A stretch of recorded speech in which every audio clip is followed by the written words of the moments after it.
ಈಗ ಯಾರ್ ಏನೇ ಹೇಳಿದ್ರು ಕೋದಂಡ ನಂಬಲ್ಲ. ಅದವ್ರ ಅಕ್ಕನೇ ಆಗ್ಲಿ ಅವ್ರ ಅಮ್ಮನೇ ಆಗ್ಲಿ. ಆದ್ರೂ ನಾವು ಗೆದ್ವಿ ಅಂತ ಬೀಗ್ಬಾರ್ದು. ಇನ್ಮೇಲೆ ಹುಷಾರಾಗಿರ್ಬೇಕು. ಪ್ರತಿ ಹೆಜ್ಜೆನೂ 100 ಸಲ ಯೋಚನೆ ಮಾಡಿ ಇಡ್ಬೇಕು. ಅರ್ಥ ಆಯ್ತಾ? ಅರ್ಥ ಆಯ್ತು.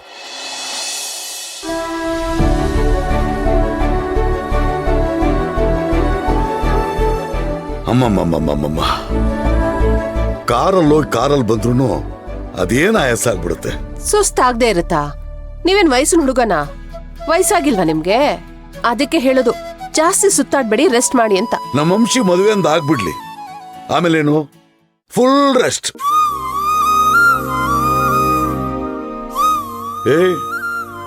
ಏನ್ ಯೋಚನೆ ಮಾಡ್ತಿದ್ಯೆ? ರೀ, ಮೂರ್ತಿ ಮತ್ತೆ ವಸುಮತಿ ಮನೆಯವ್ರನ್ನೆಲ್ಲ ಕೇಳಿ ಫೋನ್ ಮಾಡ್ತೀನಿ ಅಂತ ಹೇಳಿದ್ರು. ಯಾಕೋ ಫೋನೇ ಮಾಡಿಲ್ವಲ್ರಿ? ನಿನಗೂ ಪರಿಸ್ಥಿತಿ ಗೊತ್ತು. ಅವನ್ ಮನೇಲಿ ಎಲ್ಲಾರ ಜೊತೆನೂ ಮಾತಾಡ ಆಮೇಲೆ ಅಲ್ವೇನೆ ಹೇಳ್ಬೇಕು. ಅವನ್ಗೂ ಸ್ವಲ್ಪ ಟೈಮ್ ಬೇಕಾಗುತ್ತೆ. ನೀವ್ ಹೇಳೋದು ಸರಿನೇ, ಹಾಗಂತ ಸುಮ್ನಿರಕ್ಕಾಗಲ್ವಲ್ಲ. ಸರಿ ಬಿಡು. ಏನೀಗ ನಾಳೆ ಫೋನ್ ಮಾಡಿ ಮೂರ್ತಿ ಹತ್ರ ಮಾತಾಡ್ತೀನಿ, ಆಯ್ತಾ? ಸಮಾಧಾನನಾ? ನಿಜವಾಗ್ಲೂ ಫೋನ್ ಮಾಡ್ತೀರಾ? ಹೇಳದ್ನಲ್ಲೇ ಫೋನ್ ಮಾಡ್ತೀನಿ ಅಂತ. ಏನು ಮುಖ ಅರಳ್ಬಿಡ್ತು? ಆಯ್ತು, ಹಾಗಾದ್ರೆ ಕಾಫಿ ಮಾಡ್ಕೊಂಡ್ ಬರ್ತೀನಿ. ಕಾಫಿನ ಕೇಳಿದ್ರೆ ಕಾಫಿ ಮಾಡ್ಕೊಂಡ್ ಬರ್ತಿದ್ಯಲ್ಲವಾ? ಬಯಸ್ತೆ ಬಂದ ಭಾಗ್ಯ, ಮಾಡ್ಕೊಂಡ್ ಬಂದ್ಬಿಡು. ಯಾವಾಗ್ಲೂ ತೆಗಿಸ್ತೇನೆ.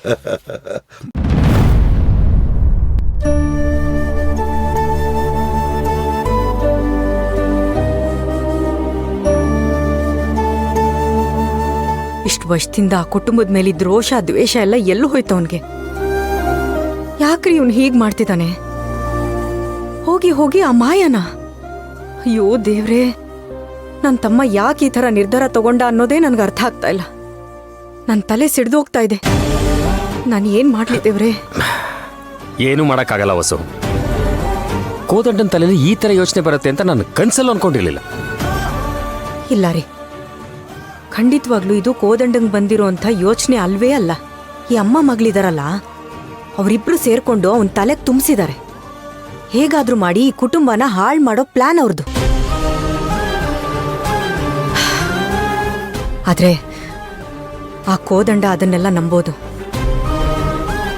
ನಾನವ್ರನ್ನ ಯಾವುದೇ ಕಾರಣಕ್ಕೂ ನಂಬಲ್ಲ. ಆ ನಳಿನಿಗೆ ನರ ನಾಡಿಯಲ್ಲೂ ಈ ಕುಟುಂಬದ ಬಗ್ಗೆ, ಮನೆ ಬಗ್ಗೆ ದ್ವೇಷ ಅಸೂಯೆನೆ ತುಂಬಿಕೊಂಡಿದೆ ರೀ. ಆ ನಳಿನಿ ಮುಂದೆ ಕೈ ಚಾಚಿಸಿದವರು ಇವತ್ತು ಇಷ್ಟು ದೊಡ್ಡ ಮಟ್ಟದಲ್ಲಿ ಬೆಳೆದಿದೀವಲ್ಲ ಅನ್ನೋ ಅಸೂಯೆ ಅವಳಿಗೆ, ಹೊಟ್ಟೆ ಉರಿ ಅವಳಿಗೆ. ಅದಕ್ಕೆ ಹೇಗಾದ್ರೂ ಮಾಡಿ ಆ ಮಾಯಾನ ಕೋದಂಡಂಗ್ ಮದ್ವೆ ಮಾಡ್ಕೊಟ್ಬಿಟ್ಟು ಅವಳಿಗೆ ಬೇಕಾಗಿರೋದನ್ನ ಸಾಧಿಸ್ಕೊಳ್ಬೇಕು ಅನ್ನೋ ಪ್ಲಾನ್ ಇದು.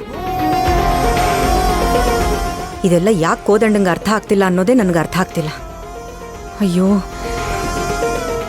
ಏನ್ ಮಾಡ್ಲಿ? ವಸು, ಇದೆಲ್ಲ ಒಳ್ಳೆ ಉದ್ದೇಶದಿಂದ ನಡೀತಿದೆಯೋ ಅಥವಾ ಕೆಟ್ಟ ಉದ್ದೇಶದಿಂದ ನಡೀತಿದೆಯೋ ನನಗೆ ಗೊತ್ತಿಲ್ಲ.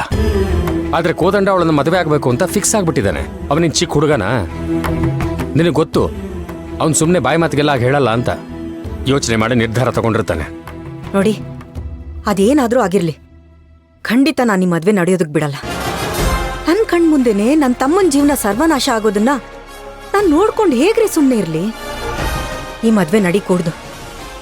ನಡೆಯೋದಕ್ಕೆ ನಾನು ಬಿಡೋದು ಇಲ್ಲ. ವಸು, ಕೋದಂಡ ಏನ್ ಚಿಕ್ಕ ಹುಡುಗನ? ಅವನ ಜೀವನದ ನಿರ್ಧಾರನ ಅವನು ತಗೊಂಡಿದ್ದಾನೆ, ಅದನ್ನ ಯೋಚನೆ ಮಾಡಿರ್ತಾನೆ.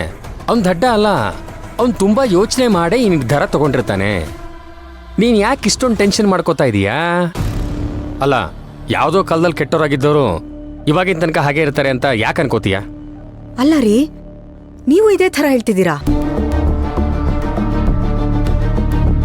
ವಸು, ಕೋದಂಡನಿಗೆ ಮದುವೆ ಆಗಬೇಕು ಅನ್ನತ್ತಾನೆ ನಿನ್ನ ಆಸೆ. ಅವನಿಷ್ಟದ ಪ್ರಕಾರನೇ ಮದುವೆ ಆಗ್ತಿದ್ದಾನೆ. ಹಾಗನ್ಕೊಂಡು ಖುಷಿಯಿಂದ ಇದ್ಬಿಟ್ರಾಯ್ತು ಅಷ್ಟೇ. ಅಯ್ಯೋ ದೇವ್ರೇ, ಆ ಮಾಯನ್ನ ಹೇಗ್ರಿ ಒಪ್ಕೊಳ್ಳೋದಕ್ ಸಾಧ್ಯ? ಅದು ಈ ಮನೆ ಹಿರಿ ಸೊಸೆ ಆಗಿ. ನನ್ನಿಂದ ಅಂತೂ ಸಾಧ್ಯನೇ ಇಲ್ಲ ರೀ. ವಸು, ಯಾರನ್ನ ಯಾರು ಮದುವೆ ಆಗಬೇಕು ಅಂತ ಡಿಸೈಡ್ ಮಾಡೋದಕ್ಕೆ ನಾವೇನು ದೇವ್ರ? ಮನುಷ್ಯರು. ಯಾರನ್ನ ಯಾರು ಮದುವೆ ಆಗಬೇಕು ಅಂತ ಅವ್ನು ಡಿಸೈಡ್ ಮಾಡಿಬಿಟ್ಟಿರ್ತಾನೆ. ನಮ್ಮ ಕೈಲಿ ಏನಿದೆ ಹೇಳು? ಏನೂ ಇಲ್ಲ. ಅಲ್ಲ ವಸು, ಕೋದಂಡನಿಗೆ ಮದುವೆ ಆಗಿ ಬರೋಳು ಅವನಿಗಿಷ್ಟ ಆಗಬೇಕು ಅಂತ ತಾನೇ ನೀನು ಹೇಳಿದ್ದು? ಅದೇ ತಾನೇ ಈಗ ನಡೀತಿರೋದು. ಹಾಗಂತ ಆಸೆ ಪಟ್ಟಿದ್ ನಿಜ.